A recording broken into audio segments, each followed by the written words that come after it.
अजित पवारांच्या झालेल्या अपघातासंदर्भात पहिल्यांदाच राष्ट्रवादी काँग्रेसकडून शंका उपस्थित करण्यात आलेली आहे। या अपघातात 6 जणांचा मृत्यू झाल्याचं सांगितलं गेलं, मग प्रत्यक्षात 5 मृतदेहच का सापडले, 6वी व्यक्ती कुठे गेली असा सवाल अमोल मिटकरींनी ट्विट करत शंका उपस्थित करत विचारलाय। एखादाही कागदाचा तुकडा जळालेला का दिसत नाही, एवढ्या वेळा पायलट का बदलले गेले असा सवालही मिटकरी विचारतायत। काय नेमकं ट्विट अमोल मिटकरी करतायत आपण बघूया। आदरणीय दादा गेले हे अजूनही कुणाचंच मन मानायला तयार नाही। काल देवगिरीवरच्या त्या 2 खुर्च्या पाहून परत डोळे पाणावले। मृत्यूचं राजकारण करण्याचं पाप मी तरी करणार नाही, मात्र हे प्रश्न माझं मन विचारतंय।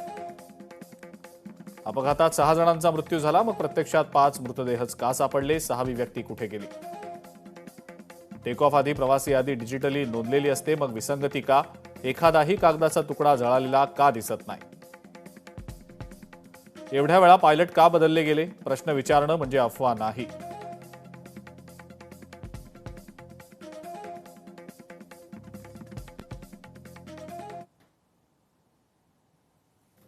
या संदर्भामध्ये मुख्यमंत्री महोदयांनी आणि त्या खात्याचे नागरी उड्डाण खात्याचे मंत्री मुरलीधर मोहोळ यांनी सुद्धा चौकशी करण्याचे आदेश दिलेले आहेत आणि ते सगळे चौकशीचे जे काही निष्कर्ष असतील हे महाराष्ट्रातल्या जनतेपुढे त्यानंतर आलेच पाहिजेत।